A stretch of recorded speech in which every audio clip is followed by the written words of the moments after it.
स्वागत है आप सभी का हमारे चैनल द बेस्ट वर्ल्ड में। इसमें हम लोग एक नया चैप्टर जो संख्याओं पर संक्रियाएं ये शुरू किए हैं। आज हम इसका हम लोग कुछ क्वेश्चन पहले कर चुके हैं। आज हम लोग उससे आगे का क्वेश्चन करेंगे। तो चलिए हम लोग अपना फर्स्ट क्वेश्चन स्टार्ट करते हैं। हमारा फर्स्ट क्वेश्चन है संख्याओं 1, 3, 5, 7 से कितना तक जाना है 25 तक को गुना करने पर प्राप्त गुणनफल के दाईं ओर अंत में शून्यों की संख्या कितनी होगी। तो इसको हम लोग कैसे निकालते हैं, देखिए जैसे कि 1, 3, 5, 7 कितना तक जाना है 25 तक। इसमें हम लोग देख रहे हैं कि सारी संख्याएं क्या है, हमें ऑड नंबर दिखा रही है, ऑड नंबर और सब क्या है एक एक के गैप के बाद है। ठीक है, 1, 2 नहीं है, उसके बाद 3 है, 3 के बाद 4 नहीं है, 5 है। ऐसे करके हमको कहां तक जाना है 25 तक जाना है। तो हम ये जानते हैं कि कभी भी कोई संख्या के लास्ट में अगर 0 होता है तो वो संख्या क्या होती है, सम संख्या होगी। ठीक है, लेकिन हमको तो यहाँ विषम संख्याओं का गुणनफल दिया हुआ है कि विषम संख्याओं का गुणनफल 1, 3, 5 ये सबको गुना करना है। उसके बाद दाईं ओर कितनी 0 आएगी वो दिखाना है हमको। तो जब मेरे पास जैसे 1, 3, 5, 7, 9, 11, 13, 15, 17, 19, 21, 23 देंगे 25। अब अगर हम लोग जैसे कि इसका लास्ट डिजिट अगर हम लोग देखें, क्योंकि दाईं ओर शून्यों की संख्या निकालना है तो दाईं ओर यानी कि इकाई संख्या हमको देखना है। तो हमको ये कहीं भी 0 दिख रहा है, ये सभी संख्याओं के किसी भी संख्या के लास्ट में 0 दिख रहा है, नहीं दिख रहा है। या तो फिर 2 दिख रहा है, किसी भी संख्या के लास्ट में हमें 2 दिख रहा है, नहीं दिख रहा है। 0 अगर हम होता तब तो हम 0 को किसी भी संख्या से मल्टीप्लाई करते तो लास्ट में मेरे पास 0 आ ही जाता। जैसे कि अगर मेरे पास 1, 3, 5, 7 ये मेरे पास एज्यूम कर रहे हैं हम इसको, यहाँ पे अगर 10 ले लेते हैं, उसके बाद कोई भी संख्या ले लेते हैं, ठीक है 15 ये ऐसे ले लेते हैं। तो मेरे पास ये लास्ट में ये मेरे पास कितना है, लास्ट में ये मेरे पास 10 है, 10 के बाद 0 है। तो अगर हम 0 को किसी से भी मल्टीप्लाई करें तो लास्ट में 1 0 तो एक आ ही जाएगा। ठीक, और अगर यहाँ पे 5 है और यहाँ पे मेरे पास अगर 2 भी होता, ठीक, तो हम क्या करते, एक 1 0 ये एक 0 आ जाता और 5 into 2 अगर हम करते 5 into 2 एक ये वर्ड और एक ये वर्ड को ले लेते हैं तो कितना आ जाता 10, ये 0 ये 10 और ये 10 मिलकर कितना हो जाता 100। तो मेरे पास लास्ट में इकाई अंक कितना हो जाता, इकाई का अंत में शून्यों की संख्या क्या होती 2 हो जाती। और इस केस में अगर 2 नहीं रहता तो इस केस में इकाई अंक की संख्या कितनी होती, सिर्फ 1 होती। ठीक, लेकिन इस केस में न तो मेरे पास 0 है किसी संख्या के लास्ट में और न तो मेरे पास 2 या 4 ये सब है। ठीक है, 4 भी रहता तो 20 होता, वो सब है नहीं। अगर कोई भी सम संख्या रहता और उसको 5 से मल्टीप्लाई करते तो 0 आता, तो वैसा भी कुछ नहीं है। इसीलिए इसमें मेरे पास शून्यों की संख्या क्या होगी 0। इसका मतलब मेरे पास ऐसी दाईं ओर शून्यों की कोई भी संख्या नहीं होगी। ठीक है, समझ में आया। तो चलिए हम लोग नेक्स्ट क्वेश्चन देखते हैं। नेक्स्ट क्वेश्चन क्या है मेरे पास, 2 संख्याओं का योग अगर कितना है 12 और उनका गुणनफल कितना है 35, तो बोला जा रहा है कि इन संख्याओं के व्युत्क्रमों का योगफल क्या होगा। तो जैसे कि 2 संख्या, तो हम पहली संख्या क्या एज्यूम कर सकते हैं x और दूसरी संख्या क्या एज्यूम कर लेते हैं, y, और दोनों संख्याओं का क्या बोल रहा है, योगफल, यानी कि x plus y equal to कितना है, 12। उसका गुणनफल कितना है, 35। उसका गुणनफल कितना हो गया, एक्स वाई इक्वल टू कितना हो गया, 35। अब क्या बोल रहा है कि इन संख्याओं के व्युत्क्रमों का योगफल क्या होगा। तो मेरे पास फर्स्ट संख्या कौन सी है, x, और इसका व्युत्क्रम, व्युत्क्रम का मतलब क्या होता है, व्युत्क्रम का मतलब होता है 1/x। फिर y का हमको लेना है, y का भी व्युत्क्रम का संख्या क्या होगा, 1/y। और क्या बोल रहा है कि व्युत्क्रमों का योगफल, व्युत्क्रम तो मेरे पास ये आ गया, इसका योगफल बोला है, यानी कि 1/x प्लस 1/y। अब अगर हम लोग इसको सॉल्व करते हैं तो क्या आएगा मेरे पास, y plus x equal to x y. अब जैसे कि y प्लस एक्स है, इसको हम लोग क्या लिख सकते हैं, इसको हम x प्लस वाई लिख सकते हैं, कोई अंतर नहीं पड़ेगा। अब मेरे पास x प्लस वाई का वैल्यू क्या है, 12, और एक्स वाई का वैल्यू क्या है, 35। तो x प्लस वाई की जगह पे हम क्या लिख सकते हैं, 12, और एक्स वाई की जगह पे हम क्या लिख सकते हैं, 35। और यही मेरे पास क्या हो जाएगा, इस क्वेश्चन का आंसर। समझ में आ गया ये कैसे बना। तो चलिए हम लोग नेक्स्ट क्वेश्चन देखते हैं। तो नेक्स्ट क्वेश्चन क्या है मेरे पास, यदि किसी संख्या के 60% का 3/5 भाग कितना है, 36। तो हमसे क्या पूछा जा रहा है कि वह संख्या क्या होगी जिसका 60% का 3/5 करने से आंसर कितना आ जाए, 36 आ जाए। तो पहले हम देखते हैं कि कोई संख्या हम क्या ले लेते हैं, x, ठीक, x ले लेते हैं, उसका क्या बोला है, 60%। अब 60%, देखिए एक चीज, 60% का डायरेक्ट वैल्यू हम क्या लिख सकते हैं, 3/5। ऐसे तो ये फ्रैक्शन चैप्टर में ऐसे तो ये परसेंटेज चैप्टर में हम लोग देखेंगे कि 60% का वैल्यू 3/5 होता है, और ऐसे ही अलग अलग हम लोग बहुत सारे परसेंटेज होगा, उसका भी हम फ्रैक्शन वैल्यू निकाल सकते हैं। उसका डायरेक्ट हम लोग फ्रैक्शन वैल्यू जो आता है उसको लिख सकते हैं। तो मेरे पास 60% का मतलब क्या होता है, 60/100।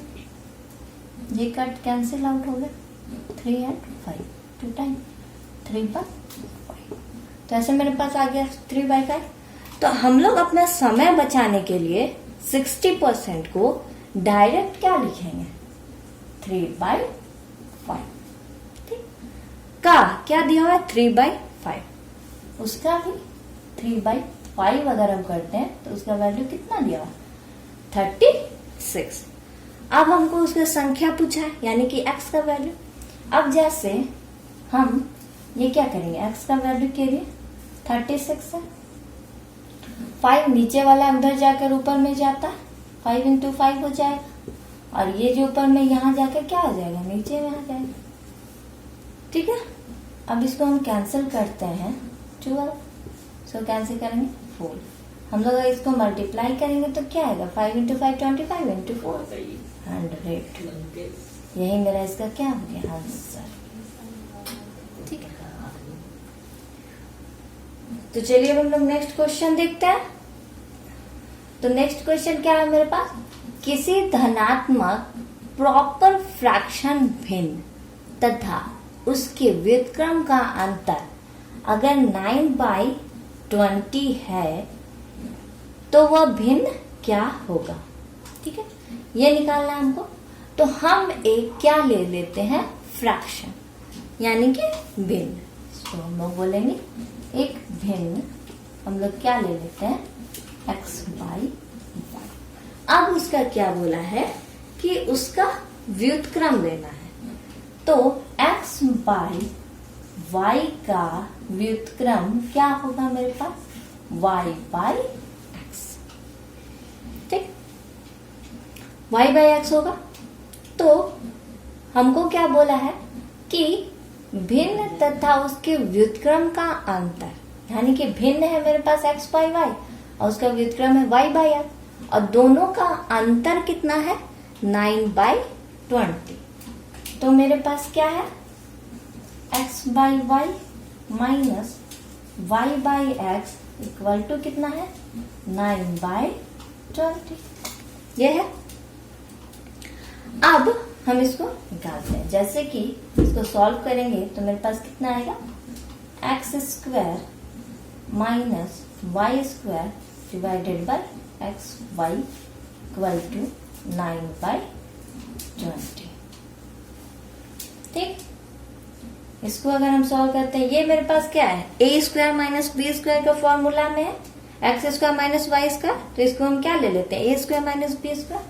ए स्क्वायर माइनस बी स्क्वायर का फॉर्मूला क्या होता है a plus b minus a into a minus b, तो यही हम लिखेंगे x plus y into x minus y divided by क्या है एक्स वाई इक्वल टू 9/20, ये है।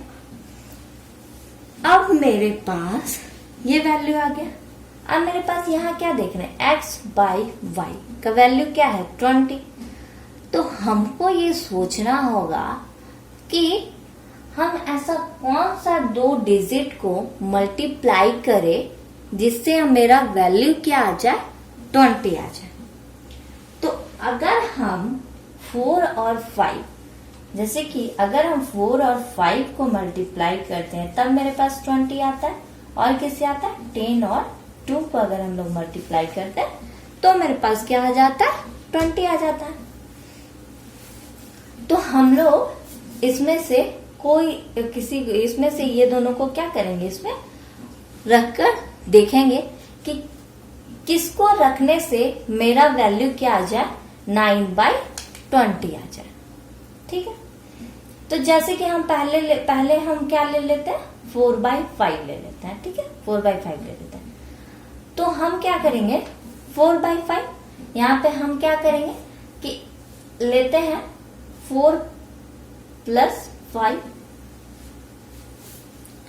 यहाँ पे हम क्या करेंगे 5 प्लस x का वैल्यू हम क्या लेंगे 5 और y का वैल्यू हम क्या लेंगे 4। अब अगर हम लोग इसको रखते हैं जैसे 5 plus 4 and 5 minus 4 divided by 5 into 4, यही है, इसके अकॉर्डिंग तो यही आ रहा है। ठीक, इसको अगर हम सॉल्व करते हैं 5 प्लस 5 कितना आ गया 9, 5 minus 4 equal to 1 divided by 20 equal to 9/20 आ गया ना। ये मेरे पास हमको क्या लाना था 9/20 लाना था। तो यानी कि मेरे पास x का वैल्यू हम क्या लिए 5 लिया, y का वैल्यू क्या एज्यूम किया 4 एज्यूम किया, और इसको अगर पुट करके देखें इसमें तो हम देखें कि इससे हमारा आंसर आ जाएगा। अब हम 10 और 2 को तो हमको सॉल्व करने का जरूरत है नहीं, क्योंकि इसी से हमारा क्या आ गया आंसर आ गया। अब मेरे दिमाग में ये आ रहा होगा कि आखिर हम 5 को x और y को 4 क्यों लिए। ठीक है, हम x को भी 4 ले सकते थे और y को भी 5 ले सकते थे, लेकिन अगर हम वैसा करते तो हमारे पास आंसर नहीं आता। ऐसे मेरा इससे अगर मेरे पास फाइनल आंसर अगर देखा जाए, फ्रैक्शन का वैल्यू पूछा है विन, तो फ्रैक्शन का वैल्यू मेरे पास x हम क्या लिए 5 और y क्या लिए 4, यही मेरे पास हो गया इसका फाइनल आंसर। लेकिन वही जैसा हमने बोला था कि हम लोग इसमें क्या कर रहे हैं कि अगर हम इसको ये लेना चाहें कि इसको हम लोग क्या ले लेते हैं 4 और इसको 5 अगर लेते हैं तो मेरे पास क्या दिक्कत आएगा वो हम लोग देखते हैं। जैसे कि इसमें अगर रखते हैं तब तो मेरे पास 4 प्लस 5 एंड 4 माइनस 5 आ जाएगा डिवाइडेड बाय 4 इंटू 5 हो जाएगा। तो मेरे पास क्या हो जाएगा 9 इंटू माइनस 1 आ जाएगा डिवाइडेड बाय 20। तो मेरे पास आंसर क्या आ गया -9/20 आ गया। ये तो नहीं है मेरे पास आंसर, मेरे पास आंसर तो हमको पॉजिटिव में निकालना है। ठीक, तो इसीलिए हमको ये भी देखना होगा कि हम किससे माइनस कर रहे हैं।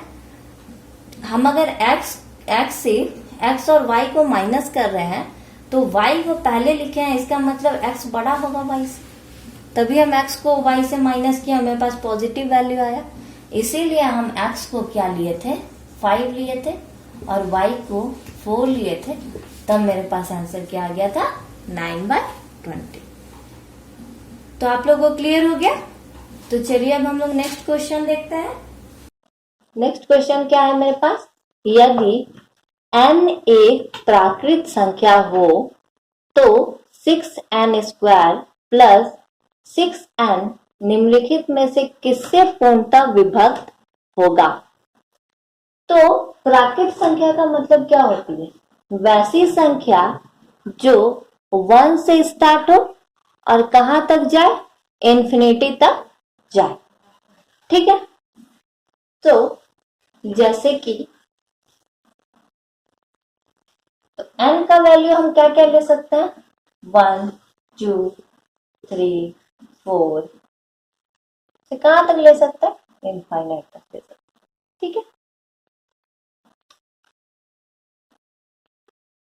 इनफाइनाइट तक ले सकते हैं।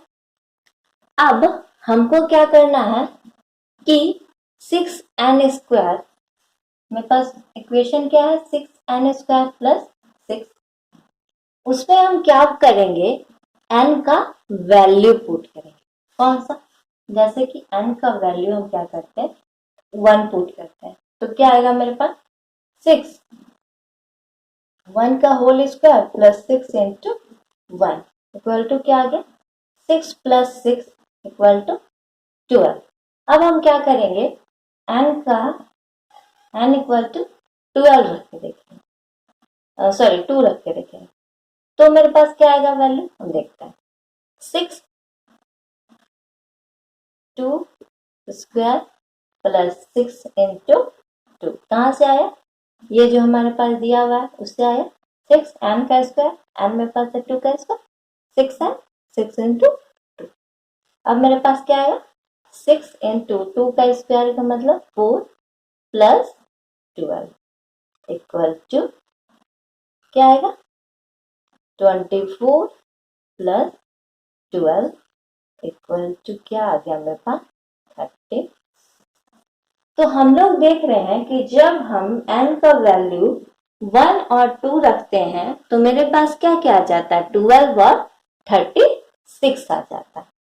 12 और 36 किससे किससे डिवाइड होता है, क्या केवल 6 से डिवाइड होगा, हाँ 6 से डिवाइड होगा, 6 से डिवाइड होगा 12 से डिवाइड होगा, हो जाएगा, केवल 12 से, केवल 12 से लेके केवल 18 से नहीं होगा। तो मेरे पास सबसे अच्छा ऑप्शन क्या होगा, ऑप्शन नंबर बी, क्योंकि ये दोनों ही 6 और 12 दोनों से डिवाइड हो रहा है, इसलिए हमारा आंसर क्या हो जाएगा, ऑप्शन नंबर बी, 6 तथा 12 दोनों से डिवाइड होगा।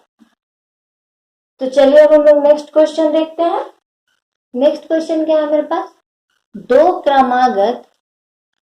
क्रमागत समपूर्णांकों के वर्गों का अंतर निम्नलिखित में से किस संख्याओं से पूर्णतः विभक्त होगा। तो जैसे कि हम लोग इसको ऑप्शन भी लिख लेते हैं, ए 3,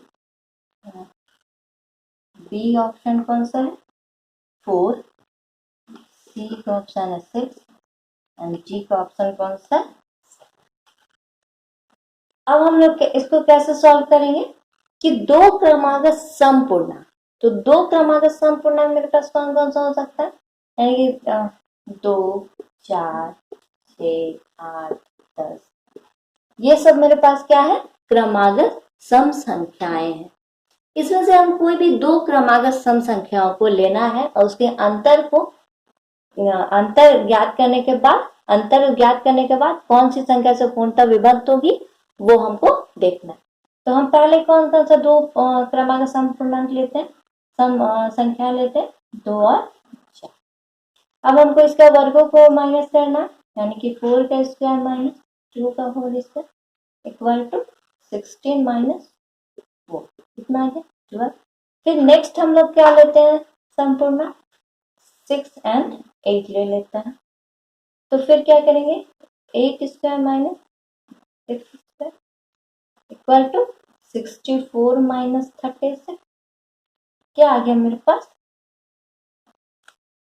बस आ गया 28।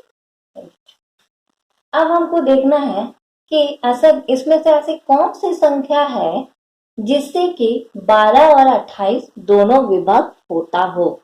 कौन सी संख्या, 3 से दोनों संख्या विभक्त नहीं होती, 4 से दोनों संख्या विभक्त होती है, इसका मतलब इसका आंसर क्या हो गया 4। 6 को भी देख लें नहीं होगी, तो 7 को भी देख लें नहीं होगी, दोनों संख्या विभक्त। इसका मतलब सिर्फ ओनली 1 एक संख्या, ओनली 4 एक ऑप्शन है जिससे कि ये दोनों संख्या विभक्त होती है। इसका मतलब इसका आंसर कौन हो गया, ऑप्शन नंबर बी। तो चलिए अब हम लोग नेक्स्ट क्वेश्चन देखते हैं। नेक्स्ट क्वेश्चन क्या है मेरे पास, दो क्रमागत विषम पूर्णांक के वर्गों का अंतर निम्नलिखित में से किस संख्या से पूर्णतः विभक्त होगी। तो जैसे हम लोग पिछले क्वेश्चन में देखे थे कि क्या था, दो क्रमांक सम पूर्णांक था, यहाँ क्या है विषम पूर्णांक। तो इसमें भी क्या करेंगे, हम लोग ऑप्शन लिख लेंगे। तो चलिए हम लोग ऑप्शन लिख लेते हैं। ऑप्शन मेरे पास कौन कौन सा है, 3, 6, 7 एंड ये है मेरे पास ऑप्शन। और हमको क्रमागत विषम संख्या कौन कौन सा है, 1, 3, 5, 7, 9, ये सब मेरे पास क्या है क्रमागत विषम पूर्णांक। अब हमको कोई भी दो क्रमागत विषम पूर्णांकों का अंतर लेना है। पहले हम कौन कौन सा विषम पूर्णांक ले सकते हैं, 1 और 3 ले सकते हैं। क्या करेंगे, 3 का होल स्क्वायर माइनस 1 का whole square, 9 minus 1 equal to 8। Next हम लोग क्या ले रहे हैं, 3 और 5 ले लेते हैं। तो मेरे पास क्या आ जाएगा, 5 का होल स्क्वायर माइनस 3 का whole square equal to 25 minus 9।